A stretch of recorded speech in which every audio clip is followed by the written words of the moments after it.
His body didn't represent work to me. And what I call work, and his team calls work, is two different things. You know, listen, like I said, the horse has bolted. For mine, when he won both fights, they stole his belts off him. You know, they've took the biggest ticket seller out of the game. Because without Tyson Fury, there's no dance partners. You know, this thing what's happening now, Usyk and the other one, the bar, that's never going to be a 95,000 crowd. You need a dance partner. And let me tell you, Tyson Fury, the Gypsy King, is the best dance partner anyone can ever have. If you want money, big money, without the Gypsy King, you're not getting it. Don't get me wrong, it's all decent money to a pauper like me with nothing. But like I say, if you want the mega bucks, you've got to include the Gypsy King.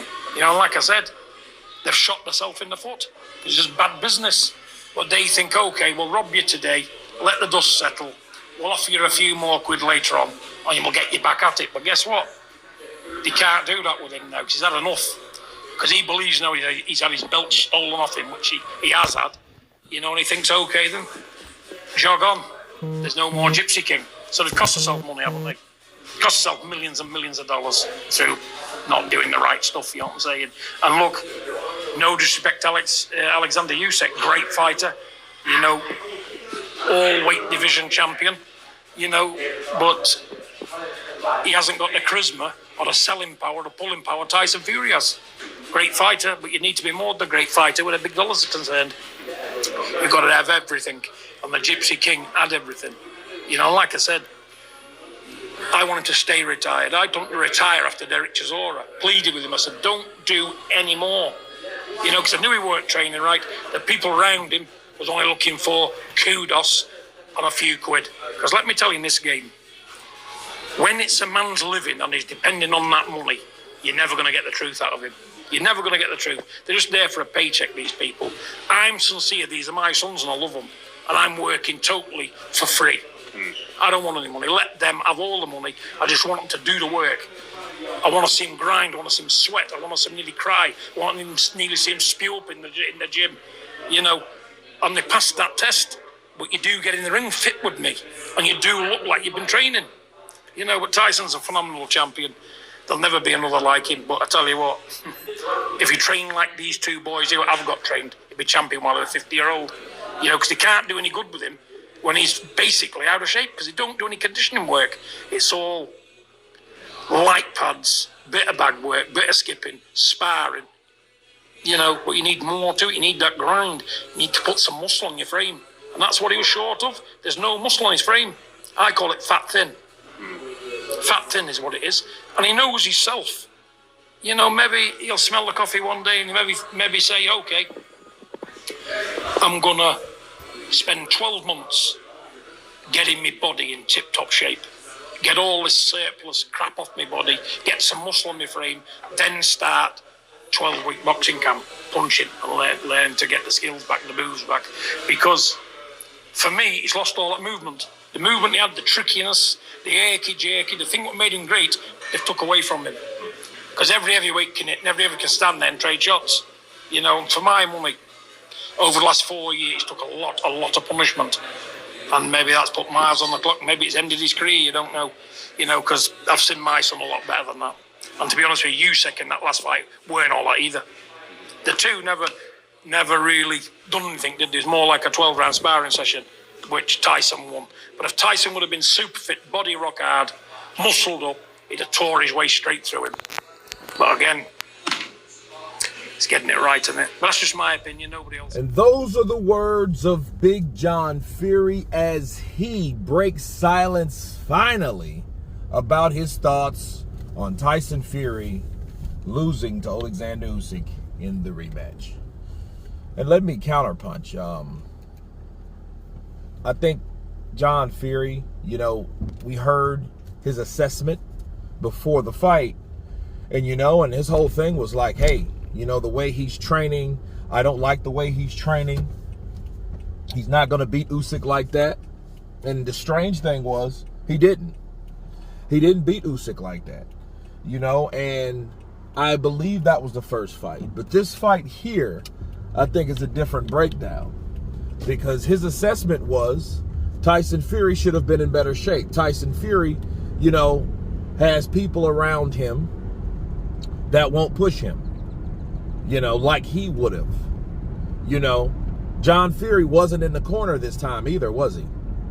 And I think he takes pleasure with knowing that he wasn't in the corner.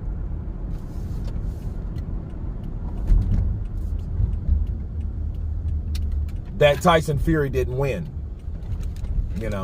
I think that John Fury knows that as long as his son wasn't in the best type of shape, which he wasn't, to be fair, he knows that he has an argument that he's a better trainer than Sugar Hill Stewart.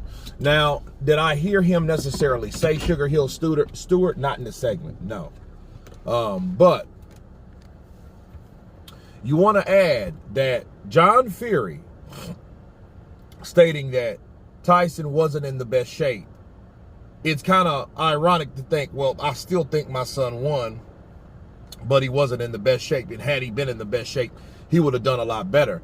Well, that means that there was room for improvement, right, John? So if there was room for improvement, that means that there's things that your son still had to work on, right? He says that, well, my son would have ripped right through Alexander Usyk had that not been the case. But it's like, well, I think if that's the case, John, you should have informed your son before the fight, because he still has influence over Tyson. Just because Tyson didn't pick him to be the main guy or whatnot, he still has influence over his son. And how many fights have we saw Tyson Fury in that he's came in looking like that? I mean, let's just be real. How many fights was Tyson Fury in tip-top shape? Not a lot. You know what I mean? And for him to say they robbed him, I think that's bullshit, because robbery is a very, very strong word. It's a very, very strong word, right? Like, that's the type of word you say in the Effie Ajagba fight, because that was a robbery against Martin McCauley, because there was no way you scored Martin McCauley winning the rounds that he won based on what Effie was doing. Well, with Alexander Usyk and Tyson Fury, those guys, it was more of a chess match than the first fight. The first fight was more of a strategic battle, versus the second fight, it wasn't as exciting. The things didn't occur in the second fight what we did in the first. And he called it a glorified sparring session, which I don't think it was a sparring session at all. I think it was two guys really trying to implement their game plan. And I do agree with John, though. I think Tyson Fury, the way he looked, I think if he would have just chopped off some of that damn weight, some of that back belly fat that he had, he would have been a lot quicker. Because his shots that he threw, that he intended on landing, that he landed against Deontay Wilder and Tom Schwartz and Otto Weiland, that he did not land in the rematch in the second fight with Usyk. So, you know what I mean? He could have done a lot better, but he did not. I'm just going to keep it a buck. And that being said, I do think that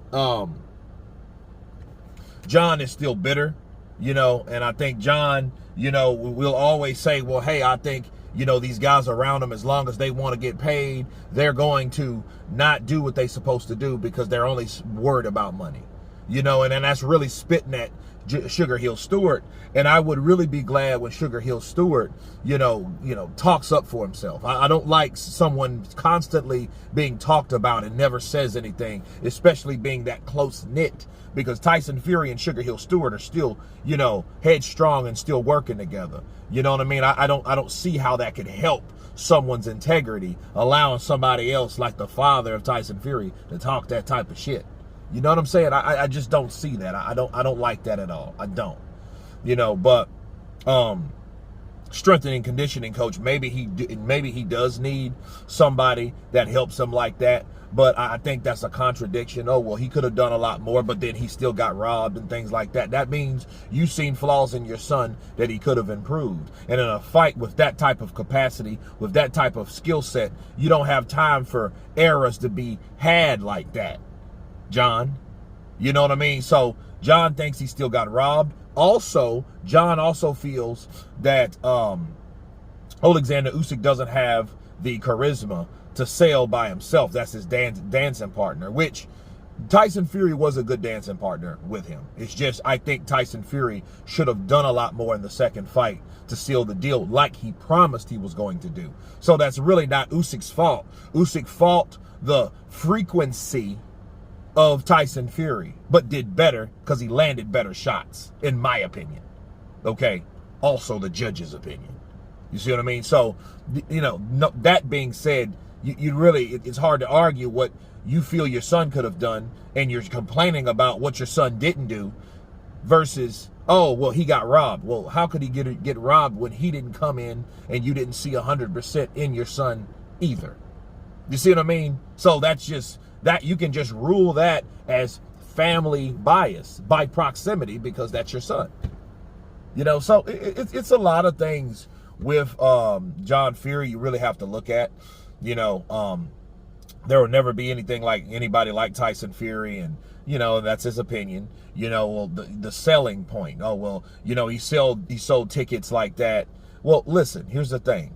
Anthony Joshua and Danny Dubois have sold more tickets than Tyson Fury and Alexander Usyk. That's just a fact. You know what I'm saying? And he feels that Daniel will rip through Usyk because he's a little cruiserweight and he's going to run into a shot. That may or may not be the case. So that's something totally different. That's a different video. But I do think John Fury is a little bitter, though, for not being selected, being the guy to coach Tyson Fury. You know, but here's the thing. If he was the guy to coach Tyson Fury, could he push Tyson Fury to be exactly what he wanted him to be? You know, work out until he cries and all that stuff we heard, right? Shout out to Seconds Out for the interview.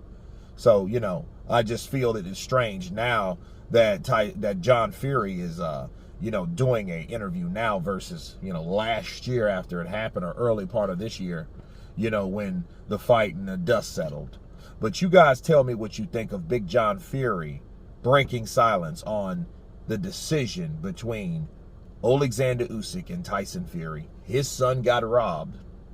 Of course, please subscribe. And you guys been counterpunching. Peace!